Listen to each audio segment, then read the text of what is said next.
Well, Steve, you've expressed a desire to have a bit of a sit-down interview on the progress report so far in terms of getting to this international break. I know there's been things you've been pleased with, things you've been not so pleased with.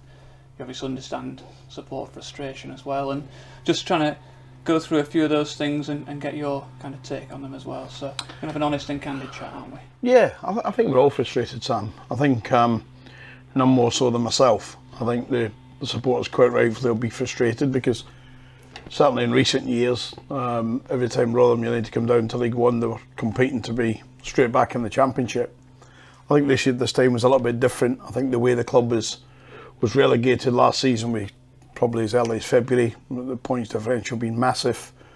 No one in a away game for 2 years. It's almost a losing ingrained culture in the place. But we've worked really hard to move that along, as our chairman said, bring a real positivity to it, and we're doing that. So it's more performances that have frustrated us than anything, because we all know that as a rule, normally good performances over a period will produce good results. We can obviously only go so far in terms of safeguarding the greater good in some of your answers, but we have tried to canvass what fans are thinking. We're going to go through the key points of that.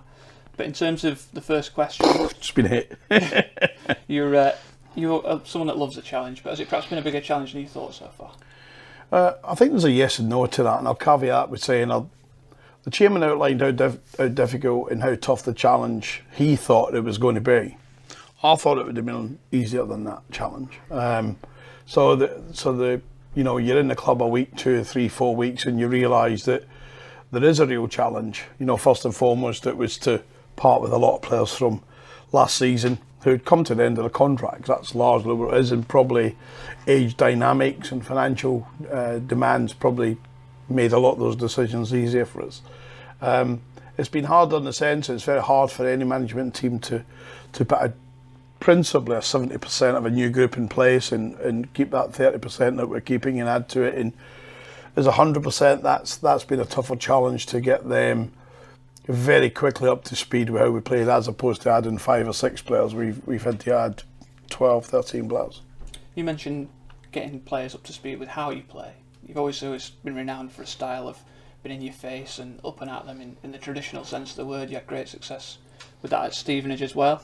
Is that something you're trying to perfect here, and how far off do you think you are? Oh, we're a million miles away. I think we've had it in spells. I think we've had it in certain games. I think you look at Reading here second half. You look at Huddersfield the last 25 minutes of the game. We're competing in every step of those 2 games, but they were the real essence. I think the first 50 minutes arguably away at Wycombe, we were very good, should have been in front. So there's been real spells the last 25 minutes against Stevenage here. Peterborough first half I heard supporters remark since then and at the time that was the best first half they'd seen in a long time for a Royal side. So there's flashes of it, but as we're trying to talk to our players and coerce our players and work with our players and love our players into believing that that's something you have to be incredibly fit to play. You have to have a passion and a pride in the shirt, and if anything, that's the dynamic that we're trying to get on a consistent basis. Because in all honesty, the first 15 minutes at Barnsley, I thought we started really well. I thought this is how we play, and then 1 or 2 people put passes astray, 1 or 2 people then don't want to go on the ball, then we give a sloppy goal away from a set play, and then that leads to an erratic performance and a poor performance. So we're striving to get there, and we will get there. We got here last time we come here, we've got there in every club we've managed, we'll get here. You've touched on all the different elements that go into that kind of pressing style. One of them obviously is the physicality of it. Are you happy with the lads that are, in terms of that level, are able to do that for you? I think 70% of the group are fit and ready and able to do it.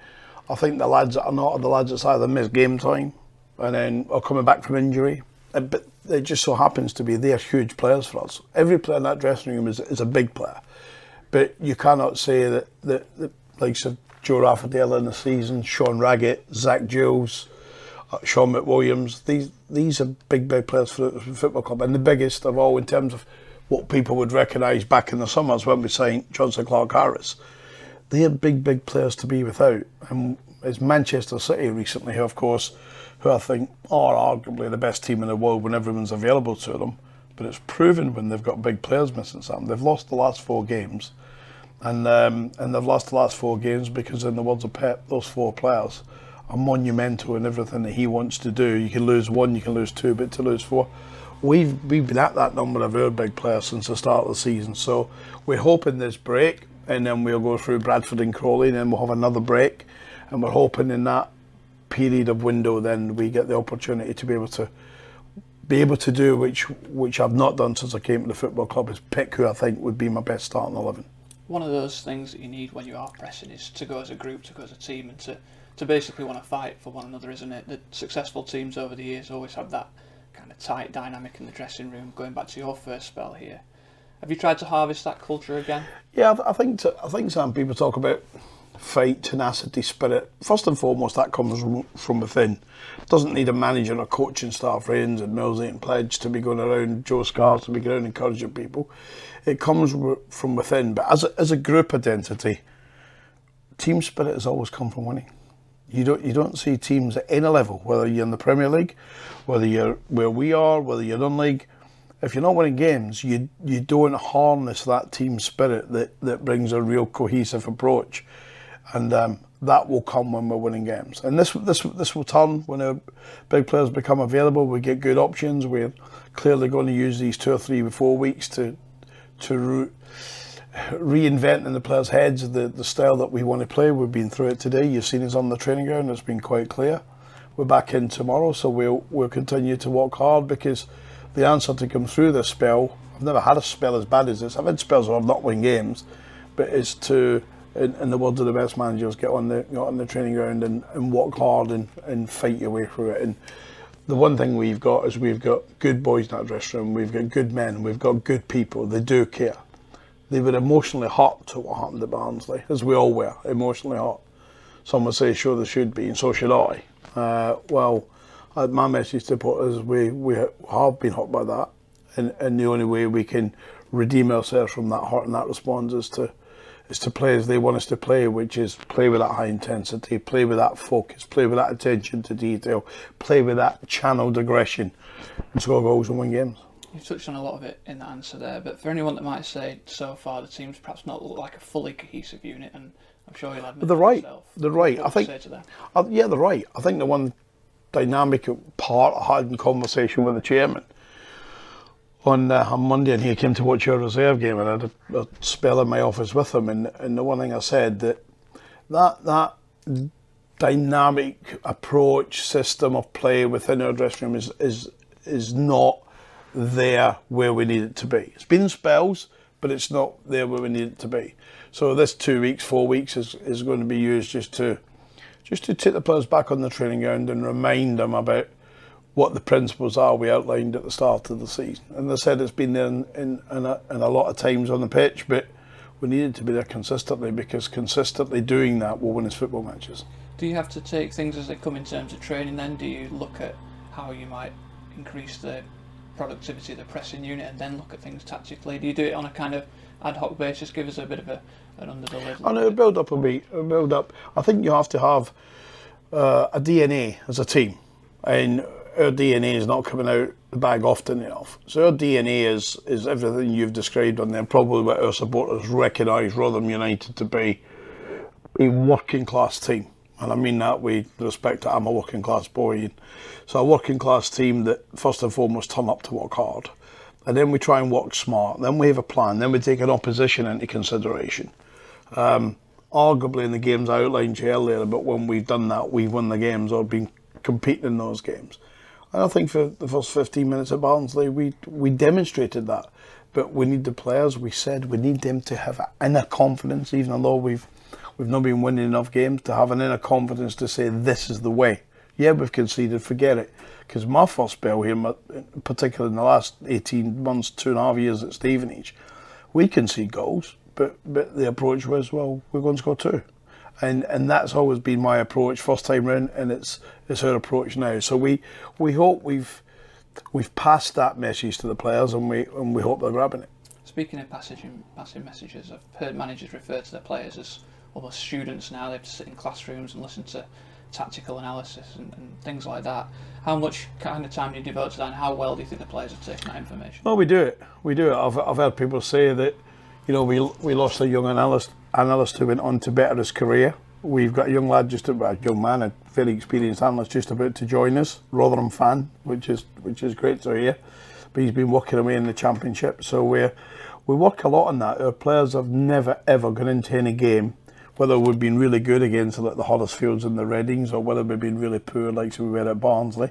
There's none of those games have they gone into where they're not wholly prepared about individual opposition, so man for man, which your opponent likely to be doing in a team event. So they are students of the game, young players today, but so they should be. And have you been impressed with them? It's a new group. It's sometimes difficult to sit there and put your hand up and go, I know what's wrong with that gaffer, or perhaps answer the questions you're firing at them. Have they been good in that respect? I think they've been good in the last few weeks. I think it's since Barnsley, or the last week and a half, it started to come out. They're starting to talk to us more. They're starting to want to understand more, which is good. But it's a really good dressing room. And I'm going to stand in front of them because ultimately it's my responsibility if a player's out of form. It's equally as much as the player, it's my responsibility and the coaching staff's responsibility to get that player back to form, to get his top game out. And how do we do that? It's different for every player. We've had a lot of one-on-one sessions with the players since Barnsley. We've had a lot of one-on-one chats. We've almost put development programmes in place for a lot of them. And the players so far in this week have responded really well. But the true test will come when proper matches come. Something else that's changed a little bit since your first spell, let's negate the fact it's 10 years plus now, but is you're perhaps a little bit less active on the sidelines than you were in that first spell. Can you give us a bit of context as to why that is? I think just the PGMOL guidelines now are if you're expressive,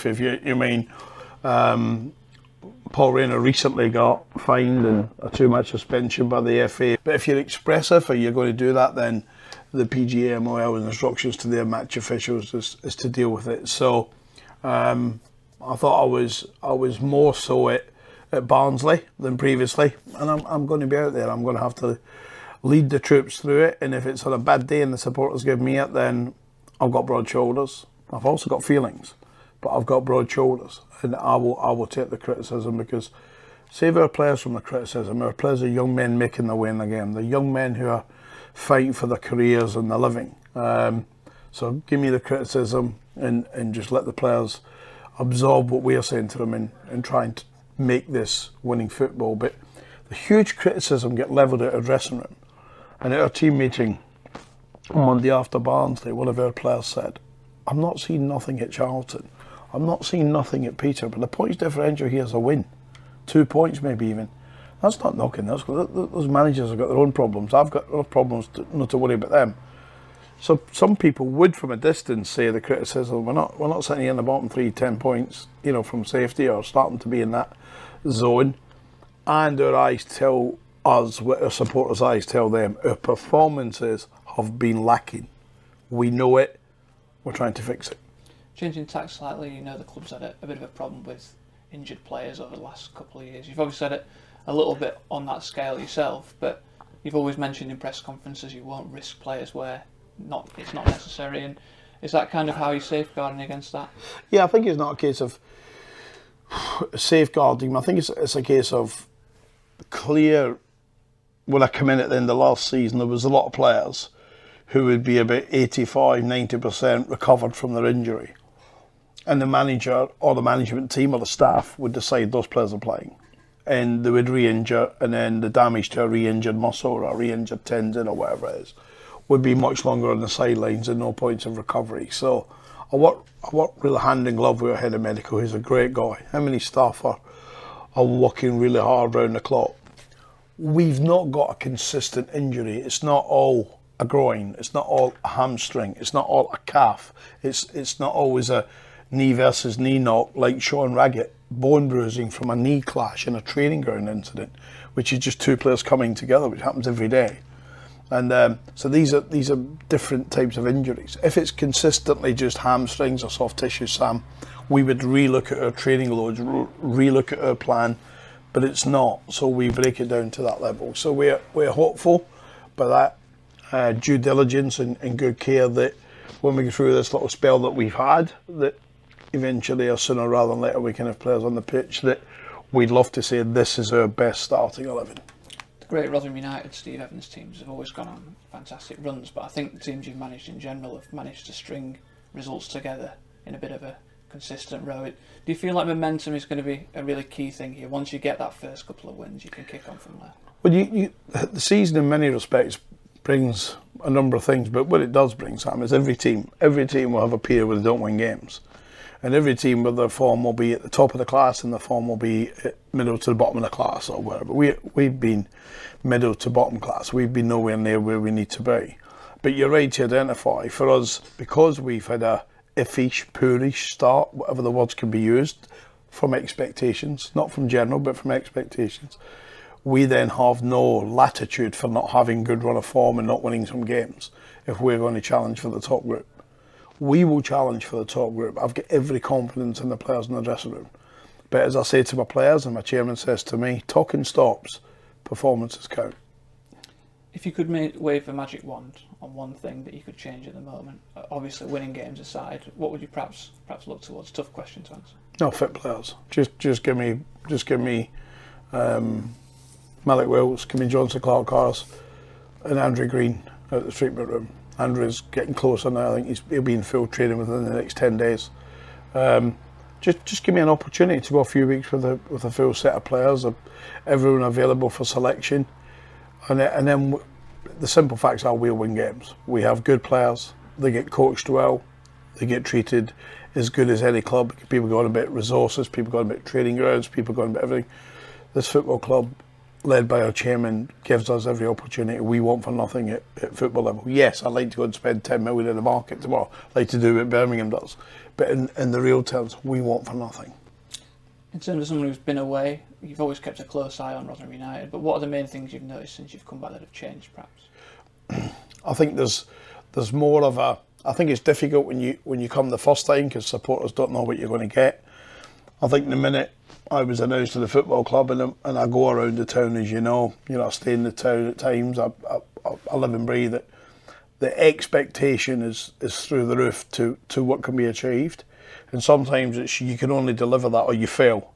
And at the minute, our only thoughts is getting up to the levels where the supporters say, that's how our team should play. I didn't see a spectator leave the seats when we lost to Wrexham. I didn't see a fan leave the ground of Rotherham United or Wrexham connections. And I think everyone knows that result on the day could and should have been different. Our performance was outstanding, all bar an end product. That type of performance with a win consistently will be in the top group. On the flip side of that question, what are the elements that look exactly the same as when you walked out the door all those years ago? Well, I walked out the door after a 2-0 win away at St Andrews at Birmingham City, of course, after a home win as well in the Championship. So, and what I always remembered, how fervent the fans were. Probably in my latter years, and my first spell, if you like, the one thing I remembered is when you lost games, the fans were still with us. They still said it was us, them, us, a collective. I understand for the last 2 years it's not been good for those guys and girls, ladies and whatever it is. It's just not been good. So we have to make sure that, because I think that's maybe not there at the minute, it's come because supporters need a reason to really get behind their team, don't they? They've been lacking that for 2 years. And we need to turn it, and we need to turn it sooner rather than later. If we're going to get back into that top group, I've always believed when you go into the Santa comes, we've got to be near that top group, and when we go through January, we've got to be in it. And then when we're in it, if we're in it, we know what will happen. In terms of your backing from the chairman, from day one of walking back through the club, how would you describe it? Unbelievable. I think I've got a special relationship with the chairman anyway, and Richard, and more, all of the board, not most of the board, all of the board. But I think when I first met him and discussed the opportunity to come back, it was Rotherham United or Glasgow Celtic, and I didn't get a call from Dermot Desmond, so it was always going to be. But when I met him, the chairman had lost a lot of enthusiasm for it. He got that back after a few weeks. He's got that back. I've got to make sure that maintains. But on Monday morning was my toughest. Last Monday morning post Barnsley was Saturday, was my toughest call that I've had ever with Tony Stewart. No getting a row, not shouting, just purely talking facts, talking about the passion, chairman talking from his heart, never about his wallet, talking about how can he help me more, how can he support me. His words within 2 minutes of the call: I am stood shoulder to shoulder with you. I want what you want what the fans want, we all want it. How can we help? We're together. He reinforced that when he came into the reserve game on Tuesday. He came in before the game to see myself and the staff and to show to the group there's a real togetherness from top down. And I got an overall message which is quite clear, which is get the performances right. He believes in it in business. It's not done too bad. He believes in it in business. Get the performances right. Get the key personnel available to go and work for you. And if that's right, results will be right.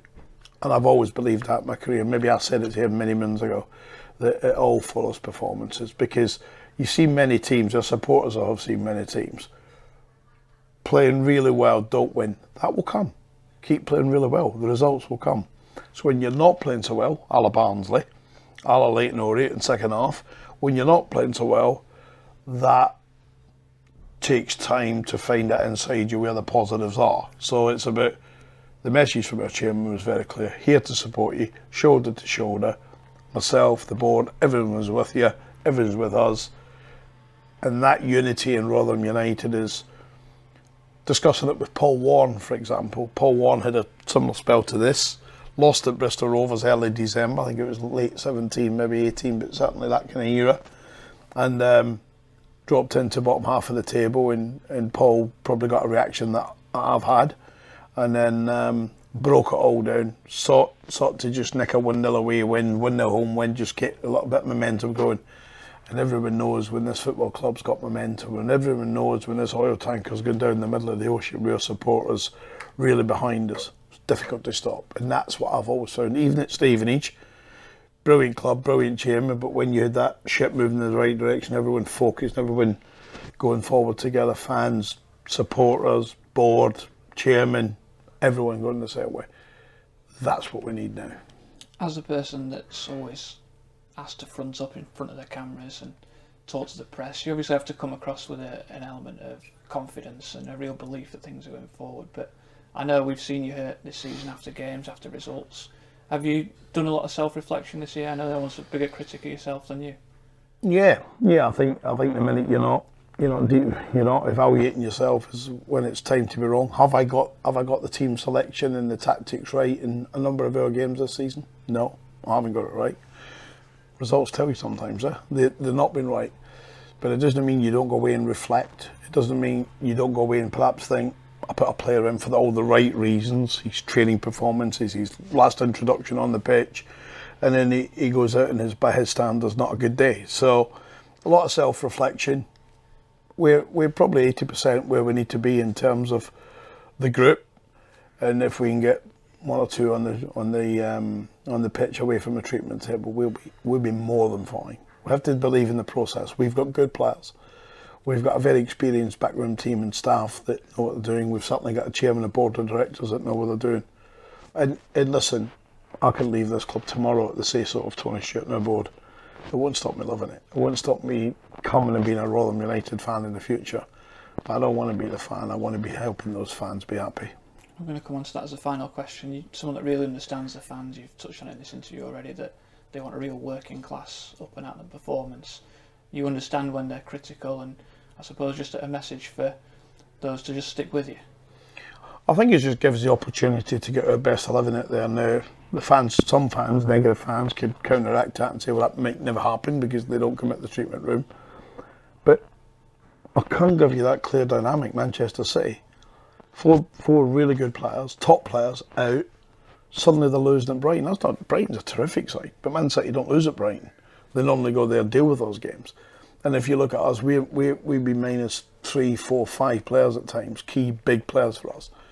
It's just important to give us the opportunity, but believe in the process. If I'm lucky in a sense, that financially I'm fine. Me and my family are fine forevermore, so we're okay that way.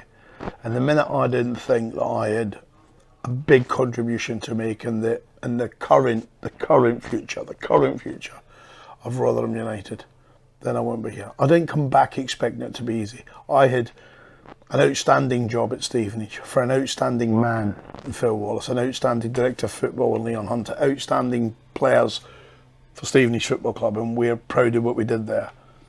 I come here to bring back the times that the Rotherham United fans need, that Rotherham United fans deserve. Because if you're a young kid at 7 and 8, 9, boy or girl coming to the game now, your mum and dad, you've seen 2 years where you've seen your dad hurt, your mum hurt, your granny hurt, everyone's not happy. The team, we've not delivered what we need to do. So my idea of utopia would never be switching on the telly tomorrow night and I've won the lottery. My idea of utopia is seeing Rotherham United fans in full voice when we bounced into the playoffs in League One.